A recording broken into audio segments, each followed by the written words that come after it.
I stared at my father across our kitchen table, trying to process what he'd just said. The college acceptance letter to Stanford's business school, my dream school, lay between us, suddenly feeling more like a death sentence than an achievement. "You can't be serious," I said, my voice barely above a whisper. "That money was for my education. Mom set it up before she died." My father shifted uncomfortably while my stepmother, Patricia, placed her manicured hand over his. "Emma, darling, your sister Jessica's wedding is a family priority. She's marrying into the Reynolds family. Do you know what that could mean for our social standing?" Jessica, my stepsister, didn't even try to hide her smirk from across the table. At 25, she'd never worked a day in her life, spending her time planning elaborate parties and dating wealthy men. Now she'd managed to snag the heir to Reynolds Enterprises, one of the largest tech companies in Seattle. "But it's my college fund," I repeated, still stunned. "Mom specifically set it aside. Your mother isn't here anymore," Patricia cut in sharply. "And as the legal trustees, we've decided the money would be better spent on Jessica's wedding. The Reynolds family expects certain standards." I looked at my father, searching for any sign of the man who'd once encouraged my dreams of becoming a business leader. But he wouldn't meet my eyes. "Fine," I said, standing up. "Use the money. But don't expect me to attend the wedding." "Don't be dramatic," Patricia sighed. "You can still go to college. There are plenty of local community colleges that would be happy to have you." Jessica laughed. "Yeah. Not everyone needs to go to Stanford. Some people are just meant for simpler things." I walked out of the house that night with nothing but my laptop, a few clothes, and the determination that had gotten me into Stanford in the first place. My best friend Sarah let me crash on her couch while I figured out my next move. 2 days later, I received an email that would change everything. "Dear Ms. Emma Chin, your application for the Young Entrepreneurs Grant has been selected as a finalist. The grant includes full funding for your education at Stanford Business School, plus seed money for your proposed tech startup." I read the email 3 times, hardly daring to believe it. I'd applied for the grant months ago, never thinking I'd actually get it. The grant was funded by a mysterious tech mogul known only as the Phoenix, a woman who'd built a tech empire from nothing and now helped other young women do the same. What my family didn't know was that I'd been developing an AI-driven financial platform since high school. While Jessica was planning parties, I was coding late into the night, building something that could revolutionize how companies handled their finances. The grant interview was scheduled for the following week. I borrowed one of Sarah's business suits and took 3 buses to reach the sleek office building in downtown Seattle. "Ms. Chin," the interviewer smiled warmly. "Tell me about your vision for FinAI." For the next hour, I outlined my plans, how my AI could predict market trends, optimize investments, and transform corporate financial planning. When I finished, the interviewer sat back with an odd smile. "Impressive," she said. "One last question. How would you feel about accelerating your timeline?" "What do you mean?" "The Phoenix isn't just offering you a grant," she explained. "She wants to acquire your technology and make you CEO of the new division. You'd complete your degree while running the company." My heart stopped. "But I'm only 21. Who would trust Dash?" "Age is irrelevant," she cut in. "The Phoenix sees potential. Are you interested?" Was I interested? This was everything I'd dreamed of. But there was one condition I needed to add. "Yes," I said firmly. "But I want to remain anonymous as CEO until I choose to reveal myself. No public appearances, no photos, nothing that could identify me." The interviewer's smile widened. "The Phoenix operates the same way. I think you'll fit in perfectly." Little did I know that 3 months later, my path would cross with my family's in a way none of us could have predicted. 3 months flew by in a whirlwind of meetings, coding sessions, and late-night strategy planning. FinAI was integrated into the Phoenix Group as a subsidiary, with me as its invisible CEO. My algorithms were already revolutionizing how major corporations handled their finances, though nobody knew the mastermind behind it was a 21-year-old who'd been denied her college fund. I attended Stanford part-time, mostly online, while running the company from our Seattle headquarters. The Phoenix herself became my mentor, though we never met in person. All our communications happened through encrypted video calls where she appeared as a silhouette. Then came the news that changed everything. "Reynolds Enterprises is struggling," My VP of Operations reported during our morning meeting. Their stock has dropped 40% in the last quarter. They're looking for a bailout. Reynolds Enterprises, my soon-to-be brother-in-law's family company. The same company where my father and stepmother both worked as middle managers. They've approached us for help, my CFO added. They want to implement FinAI's systems across their entire operation. The contract would be worth billions. I sat back in my chair processing this information. Set up a meeting. But don't tell them who I am. I'll attend as FinAI's representative. The meeting was scheduled for the following week, coincidentally, 2 days before Jessica's lavish wedding. I hadn't spoken to my family since the night they took my college fund, though I'd heard through mutual friends about their endless bragging regarding Jessica's upcoming marriage into the Reynolds family. The morning of the meeting, I dressed carefully in a Chanel suit, no borrowed clothes anymore. My company's success had made me a billionaire, though only a handful of people knew it. I arranged my dark hair in a sleek bun and applied subtle makeup. Professional but not memorable, exactly how I wanted it. I arrived at Reynolds Enterprises headquarters early, watching through the lobby's glass walls as my family arrived. Dad and Patricia looked stressed. No surprise given the company's financial troubles. They hurried past without noticing me, heading for the conference room. 10 minutes later, I walked into the same room. The table was full of Reynolds executives, including Jessica's fiancé, Timothy Reynolds III, looking considerably less polished than in his social media photos. My father and Patricia sat near the back along with other middle managers. "Thank you all for coming," Timothy's father began. "As you know, we're facing some challenges. But we're fortunate to have representatives from FinAI here to discuss a potential partnership." I stood, opening my laptop. "Let's begin with your current financial situation." For the next hour, I walked them through their company's problems my AI had identified months ago. Poor investment strategies, outdated systems, inefficient resource allocation.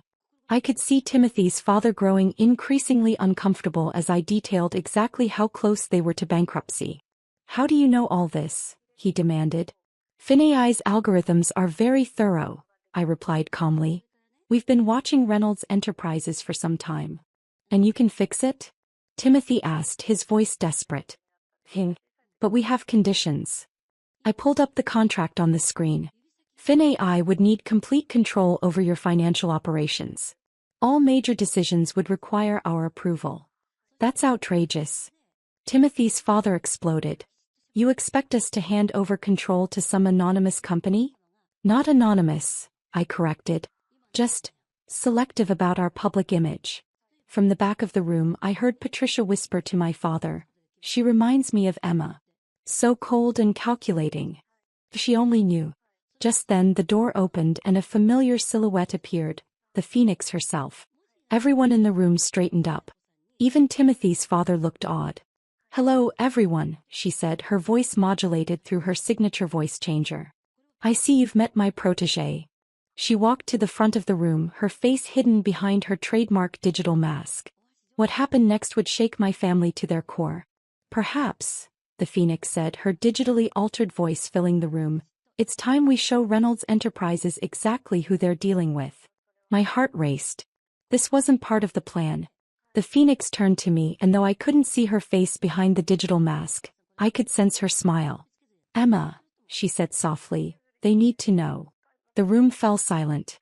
I could feel my father and Patricia stiffening in their seats as recognition hit them. Slowly I stood up. "My name is Emma Chin," I announced, "and I am the CEO of FinAI, a subsidiary of the Phoenix Group. Our company is currently valued at $12 billion, and we control 40% of the global financial AI market." The color drained from Timothy's face. Jessica, who had just walked in to bring her fiancé lunch, dropped her designer bag. That's impossible," Patricia sputtered. "Emma is nobody. She couldn't even afford college." The Phoenix laughed, the sound eerily mechanical through her modulator. "Couldn't afford college?" "Emma was a genius who developed groundbreaking AI technology while still in high school. When you stole her college fund, you actually did her a favor. It brought her to my attention." My father stood up, his face ashen. "We didn't know." "Sit down, Dad," I said quietly. This is a business meeting, not a family reunion. I turned back to the screen, pulling up more data. Reynolds Enterprises has 3 options. 1. Reject our offer and face bankruptcy within 6 months. 2. Accept our terms and allow FinAI to restructure your entire operation. Or 3. I paused, looking directly at Timothy. Sell to us now at a premium before your stock drops further. You can't do this, Jessica shrieked. I'm getting married in 2 days. Do you know how many important people are coming? Ah yes, the wedding, I smiled. The one that cost me my college fund. $2 million for flowers alone, wasn't it? Interesting choice, considering Reynolds Enterprises couldn't even make payroll last month. Timothy's father slumped in his chair. How did we miss this? How did we not see what was happening to our company? Because you were too busy looking down on people like me, I replied. Too focused on appearances and social climbing to notice that the future of finance was changing. The Phoenix stepped forward. I'm removing my mask now. It's time for both of us to step into the light. As her digital mask dissolved, gasps filled the room. Standing before us was Sarah Williams, my best friend who had given me a couch to sleep on when my family threw me out. You? I whispered. Surprised, she smiled. I was looking for a successor, someone who could take the Phoenix Group into the next generation. When your family pushed you away, I knew I'd found her. Patricia was practically hyperventilating. But Sarah was just a nobody. She worked at a coffee shop. Actually, Sarah corrected, I owned the coffee shop chain. And the tech company that bought it. And now, along with Emma, I own the future of financial technology. I turned back to the Reynolds family. You have 24 hours to decide. Choose wisely. As people filed out of the conference room, my father approached me. Emma, please. We can explain. No need, I said, gathering my things. But since you're so interested in family priorities, let me share mine. By this time next week, I'll own Reynolds Enterprises. I'll restructure it, save thousands of jobs, and turn it into something meaningful. That's what successful people do, Dad. We build things, we don't just marry into them. Jessica stood in the doorway, tears streaming down her face. What about my wedding? Don't worry, I smiled. I'm sure you can find a nice community center that would be happy to host you. After all, isn't that what you told me I should settle for? That night, as I sat in my penthouse office overlooking Seattle, Sarah joined me with 2 glasses of champagne. To stepping into the light, she toasted. To finding real family, I replied. 3 days later, Reynolds Enterprises accepted our offer. Jessica's grand wedding was cancelled. Apparently, marrying into bankruptcy wasn't part of her plan. My father and Patricia both submitted their resignations, too embarrassed to work for their daughter. But the best part? I finally received an email from my father that read, I'm sorry. You're not just your mother's daughter, you're better than all of us combined. I never replied. Instead, I established a scholarship fund in my mother's name at Stanford, specifically for young women in tech. The first requirement? Submit an essay about overcoming family obstacles to chase your dreams. Because sometimes the best revenge isn't just success. It's using that success to ensure no other girl has to choose between family loyalty and personal ambition. Get out and never come back. The words echoed through our once peaceful suburban home, my father's voice thundering with a rage I'd never heard before. I stood frozen in our living room, still clutching my acceptance letter to MIT's computer science program. My mother sat on the couch, her face buried in her hands, while my older brother Marcus leaned against the doorframe with a smug smile. This was the moment my family chose status over love, tradition over dreams. Dad, please, I pleaded, my voice barely a whisper. This is a full scholarship. I wouldn't need any money from you. Enough, Oliver. He slammed his fist on the coffee table, making the family photos rattle. Those same photos that showed us smiling, pretending to be the perfect family. The Morrison name has been in law for 4 generations. Your grandfather built this firm from nothing. Your brother understands his duty, but you? I glanced at Marcus in his perfectly pressed suit, recently made junior partner at Morrison & Sons law firm at just 26, the golden child who followed the predetermined path. I want to create something of my own, I said, straightening my back. Technology is the future. If you just listen. Technology? My father sneered. Playing with computers? That's your grand ambition. While your brother handles million-dollar cases, you want to be some code monkey? My mother finally looked up, her mascara smeared. Oliver, please. Just go to law school. We'd already have a place reserved for you at Yale. Think about the family name. The family name. Always the family name. Never about what I wanted, what I dreamed of. I'm going to MIT, I stated firmly. I got in on my own merit, not because of our name. My father's face turned an alarming shade of red. Then you'll do it without our support. No money, no car, no trust fund. Nothing. You can't be serious, I whispered, though I knew he was. James Morrison never made idle threats. Choose now, Oliver, law school and your family, or this foolish dream and nothing. I looked around the room one last time. At my father's unyielding expression, my mother's tears, Marcus's satisfied smirk. This house had never felt like home, not really. It was a gilded cage where dreams went to die. Goodbye then, I said quietly, turning toward the door. If you walk out that door, my father called after me, don't ever come back. I didn't look back.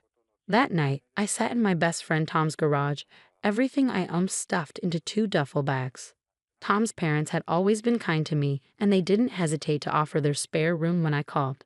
You can stay as long as you need, Tom said, handing me a cold soda. But what's the plan? I pulled out my laptop, the one I bought with money from my summer coding jobs. Remember that app we've been working on? The one for small business inventory management? Tom nodded. We'd spent countless nights coding it, improving it, dreaming about what it could become. Well, I think it's time we finished it. Make it real. Tom's eyes lit up. You serious? But we need money for servers, marketing. I opened my savings account on my phone. $12,347. Every dollar I'd earned and saved over the past 2 years, hidden from my parents. It's not much, I admitted. But it's a start. The next few months were a blur of coding, cheap ramen noodles, and endless cups of coffee. I took classes during the day, worked on our app at night, and picked up freelance coding jobs whenever I could. Tom's parents let me stay in their garage, which we converted into a makeshift office. Our app, which we named Stockwise, launched with little fanfare. But slowly, through word of mouth and some clever social media marketing, small businesses started signing up. 1 user became 10, 10 became 100. By the end of my freshman year, we had enough paying customers to rent a small office space. Tom dropped out to work on Stockwise full-time while I continued my studies, barely sleeping but driven by a vision only I could see. Then came the turning point. A major retail chain discovered our app and wanted to implement it across their stores. The meeting was set for a Wednesday afternoon, and I sat across from their executives in my only suit, bought secondhand for $50. Your software is impressive, their CTO said, studying me carefully. But you're very young. How do we know your company will be around in a year? I met his gaze steadily, because this isn't just a company to me. This is my life. I have no backup plan, no safety net. I will make this work because I have to. Something in my voice must have convinced him. They signed a contract worth $500,000, more money than I'd ever seen in my life. That night, as Tom and I celebrated with pizza in our tiny office, my phone buzzed. It was Marcus. Hello, little brother, his voice dripped with condescension. Heard through the grapevine that you landed a decent contract. Ready to admit your mistake and come home. I ended the call without responding. 3 years passed in a whirlwind of growth. Stockwise expanded beyond inventory management into full business operations software. We hired developers, opened offices in 3 cities, and watched our user base explode. I lived in a small apartment despite our success, pouring every spare dollar back into the company. My only splurge was a decent laptop and a coffee machine that didn't leak. Then came the email that changed everything. Tech Weekly, the industry's leading magazine, wanted to feature Stockwise in their cover story. 30 under 30, the future of business technology. The morning the magazine hit the stands, I was in my office reviewing acquisition offers from several major tech companies. Our valuation had just hit $40 million, and rumors of an IPO were swirling. My phone rang. Unknown number. Oliver? My mother's voice, tentative and strange. We just saw the magazine. Your father and I, we've been thinking. I cut her off. I have a meeting in 5 minutes. Please, Oliver. We're still family. I looked at the framed MIT diploma on my wall, remembered the nights I studied while working 2 jobs, the meals I skipped to pay for textbooks. Are we? I asked quietly. I have to go. I hung up, but I knew this wasn't over. The family that had thrown me out at 18 was about to discover exactly what I built from nothing. And I was ready for them. The calls didn't stop. After the Tech Weekly article, my phone buzzed constantly with messages from relatives I hadn't heard from in years. Second cousins who suddenly remembered my existence, aunts who ignored me at family gatherings, even my mother's bridge club friends reached out to reconnect. I ignored them all. But Marcus was more persistent. He showed up at my office one morning, striding past my assistant like he owned the place. 7 years hadn't changed him much. Same expensive suit, same arrogant smile. Little brother, he announced, dropping into the chair across from my desk. We need to talk. I continued typing on my laptop, not bothering to look up. How did you get past security? I'm a Morrison. Doors open for us. He chuckled, then frowned when I didn't respond. Come on, Oliver. This grudge has gone on long enough. Mom cries about you every holiday. Finally, I met his gaze. Funny, I don't remember her crying when I was sleeping in a garage. That was different. You were being stubborn. He leaned forward, lowering his voice. But look at you now. 40 million, Oliver. That's impressive. Dad's even talking about adding your name back to the Christmas card list. How generous of him.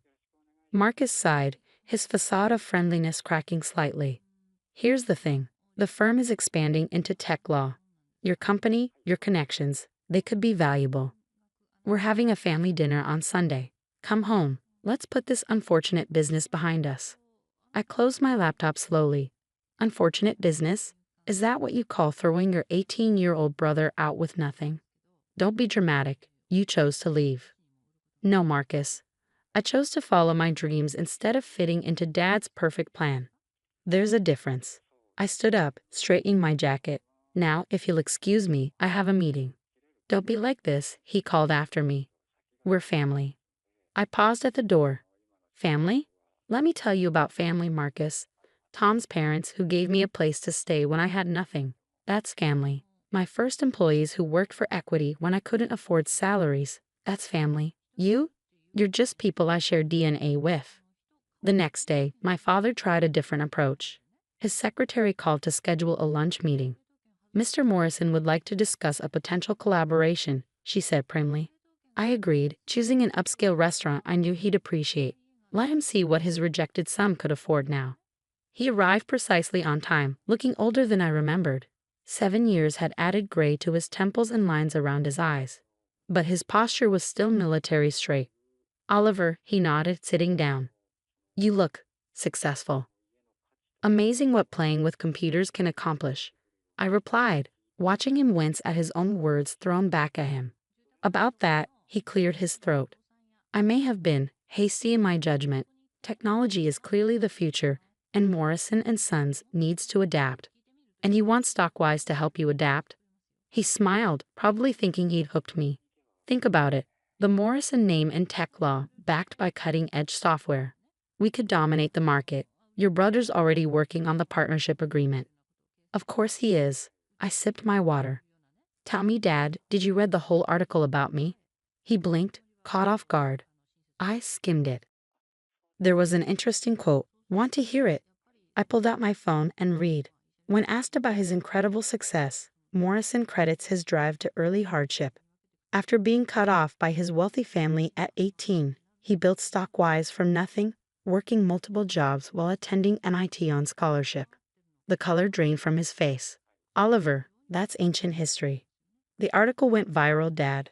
Everyone in the tech world knows how the mighty Morrisons threw out their son for daring to chase his dreams. Makes for a compelling story, doesn't it? The self-made success versus the old money law firm. What do you want? He demanded, his mask of civility cracking. Money? Public apology. I laughed, and for the first time in 7 years, I felt truly free. I want nothing from you. That's what you never understood. I didn't need your money or your name. I just needed you to believe in me. And now? Now, I stood up, dropping my napkin on the table. Now I have a company to run. Enjoy your lunch, Dad. I hear they make an excellent humble pie. But they weren't done yet. That Sunday, my mother tried her approach. She waited outside my apartment building, knowing I couldn't avoid her there. Oliver, please, she called out as I walked past. Just talk to me. I stopped, taking in her designer outfit, the expensive car waiting at the curb. What's there to talk about, Mom? I'm sorry, she whispered. We were wrong. So wrong. But we're still your parents. Don't you miss us at all? For a moment, I remembered being small, feeling safe in her arms. But that memory was overshadowed by the image of her sitting silently while Dad threw me out. I missed you every night I went hungry saving money for textbooks, I said quietly. I missed you when I graduated MIT, looking out at an audience full of proud parents while my seats were empty. I missed you when I landed my first major contract and had no one to celebrate with except my friend's family. Tears streamed down her face. We can make it right. Come to dinner on Sunday. Everyone will be there. We'll be a family again. I stepped around her, heading toward my building. I have a family, Mom. I built it myself, just like I built everything else in my life. People who believe in me, support me, celebrate my successes without trying to take credit for them. Oliver, please. Goodbye, Mom. Tell Dad his tech law division will have to succeed without Stockwise. And tell Marcus, I smiled slightly. Tell him doors don't always open just because your name is Morrison. That night, I sat in my office, looking out over the city lights. Tom came in, carrying 2 beers. Rough week, he asked, handing me one. My family suddenly remembered I exist, I said, taking a long drink. Now that I'm worth something. Tom nodded thoughtfully. You know, my parents still ask about you. Dad's making his famous barbecue this weekend. I smiled, remembering countless dinners at their house. The way they'd celebrated every small victory with me, treated my dreams as valuable instead of foolish. Tell them I'll be there, I said. That's what real family does, right?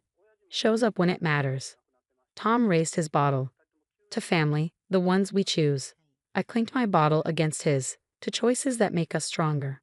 The next morning, I walked into a board meeting to discuss our upcoming IPO. My phone buzzed with another message from Marcus. Don't be stubborn. Family is forever.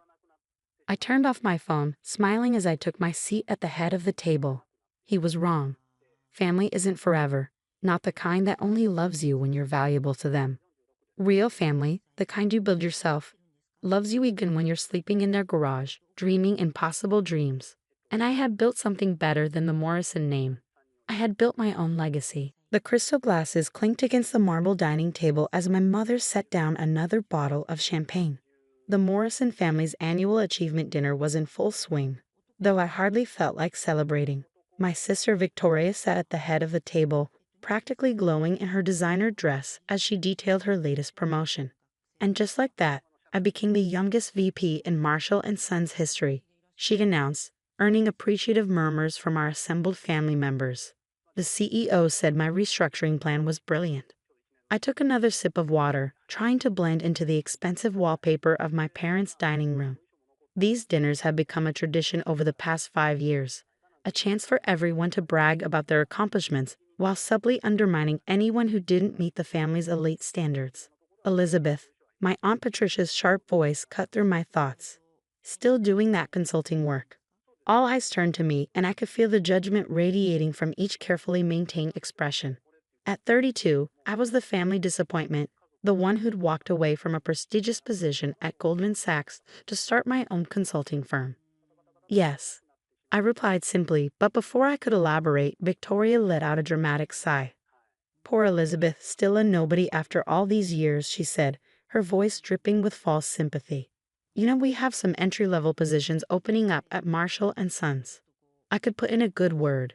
She's just a consultant, my mother added with a heavy sigh, refilling Victoria's glass while pointedly ignoring mine.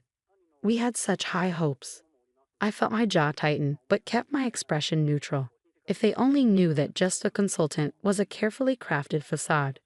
None of them had any idea that over the past 5 years, I'd built Shadow Peak Consulting into one of the most powerful firms in the industry, operating through a complex network of shell companies and subsidiaries. Well, not everyone can be as successful as Victoria. My father chimed in, beaming at my sister. She's about to close the biggest acquisition in Marshall & Sons history. The merger with Global Dynamics will transform the entire company. Victoria preened under the praise, but I had to suppress a smile. The Global Dynamics merger, if only they knew the truth about who really controlled that deal. Actually, I said carefully, I have some news of my own. Oh darling, my mother interrupted, perhaps save the small updates for another time. Victoria was just about to tell us about her new penthouse. I fell silent, watching as my sister launched into a detailed description of her luxury apartment's view. Let them have tonight, I thought. Tomorrow would change everything. Later that evening, as I drove back to my modest apartment, the one my family assumed was all I could afford, my phone buzzed with an urgent message from Marcus, my chief operations officer. Everything's set for tomorrow. The Marshall & Sons board has signed off on all terms. They have no idea what's coming. I smiled, thinking of the carefully orchestrated plan that would unfold in less than 12 hours. For 5 years, I'd operated in the shadows, building an empire while my family dismissed me as a failure. Shadow Peak Consulting wasn't just another firm, it was a powerhouse that had systematically acquired controlling interests in key companies across multiple industries. And tomorrow, Marshall & Sons would discover that their precious merger with Global Dynamics came with an unexpected twist. The company they thought they were acquiring was actually one of my shell corporations. The terms they'd so eagerly signed would give Shadow Peak Consulting complete control over Marshall & Sons. Victoria's career-making deal was about to become her biggest humiliation. I parked my car and took the elevator to my apartment, not the real one in the penthouse of the city's most exclusive building, but the modest space I maintained for family visits. Inside, I opened my safe and pulled out the final documents for tomorrow's reveal. The morning would bring the kind of dramatic revelation my family seemed to love so much. Only this time, the shock would be on them. My phone buzzed again. Another message from Marcus. Your name is already being added to the building. By sunrise, everyone will know who really runs Marshall & Sons. I poured myself a glass of wine, not the cheap variety my family assumed I drank, but a vintage worth more than Victoria's monthly salary. Tomorrow would mark the end of Elizabeth the nobody, the family disappointment, the just a consultant. Tomorrow they'd learn exactly who I'd become, while they were too busy looking down their noses to notice my rise. The next morning, I stood in my real office, the entire top floor of the Shadow Peak building downtown. Floor-to-ceiling windows offered a commanding view of the city skyline, including the Marshall & Sons headquarters where my name was being installed in gleaming letters. Miss Hamilton, my assistant Sarah appeared at my door. They're waiting in the main conference room. Your sister is quite vocal about the delay. I smiled, adjusting my tailored Armani suit, a far cry from the intentionally modest clothes I wore to family functions. How long have they been waiting? 20 minutes. Your father has mentioned his importance approximately 7 times. Perfect. I picked up my tablet and started toward the conference room. And the name change on the building. Just completed. It's visible from the conference room windows. I paused outside the heavy oak doors, hearing Victoria's sharp voice cutting through them. This is ridiculous. Do they have any idea who we are? When I meet this mysterious CEO of Shadow Peak, I pushed open the doors. The conversation died instantly. Victoria, mid-rant, froze with her mouth open. My father dropped his coffee cup, dark liquid spreading across the pristine white tablecloth. My mother's perfectly maintained facade cracked as her face went pale. Elizabeth? Victoria finally managed. What are you doing here? This is a private meeting for senior executives. I walked calmly to the head of the table, setting down my tablet. Good morning, everyone. I apologize for the delay. Shall we discuss the terms of Shadow Peak's acquisition of Marshall & Sons? Acquisition? My father stood up, his face reddening. What nonsense is this? We're here to finalize our merger with Global Dynamics. Where's Shadow Peak's CEO? I sat down, smoothing my skirt. You're looking at her. The silence that followed was deafening. Victoria's designer heel clicked against the floor as she took an unconscious step backward. This is impossible, she whispered. You're just a small-time consultant. You work out of that tiny office downtown. That office. I smiled. It's one of our meeting spaces for local clients. Shadow Peak Consulting operates in 37 countries, Victoria. We own this building. I gestured to the window. And as of today, we own Marshall & Sons. My mother found her voice. But Global Dynamics is a subsidiary of Shadow Peak. I finished for her, just like the investment firm that's been buying up Marshall and Sons shares for the past 3 years. Shares that give us controlling interest as of this morning. Victoria sank into her chair, her face ashen. The merger terms are non-negotiable. I pulled up the final contract on the room's main screen. Shadow Peak will assume control of all operations. We'll be restructuring the management team, starting with the immediate termination of the current vice president of operations. Victoria's head snapped up. You can't fire me. I'm your sister. Exactly why I should have noticed your incompetence sooner.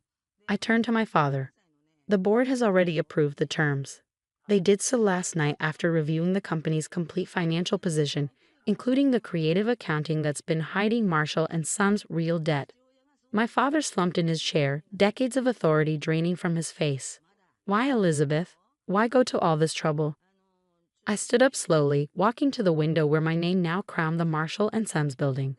5 years ago, when I left Goldman Sachs, you told me I was throwing my life away, that I'd never amount to anything without the family name to prop me up. I turned back to face them. So I built something better, something bigger. While you were all laughing at my little consulting business, I was creating an empire. Sarah entered silently, distributing folders to everyone at the table. These documents outline the transition. I continued. Victoria, your security clearance has already been revoked. Human Resources will escort you out after this meeting. Mom, Victoria pleaded, turning to her mother who sat frozen in her chair. Do something. But there was nothing she could do, nothing any of them could do. Last night at dinner, I said, my voice cutting through Victoria's rising panic, you called me a nobody. You've spent years mocking my career choices, belittling my achievements, assuming my silence meant weakness. I walked to the door, then turned back one final time. I want you to remember this moment. Remember that the sister you dismissed, the daughter you devalued, now owns everything you spent your lives bragging about.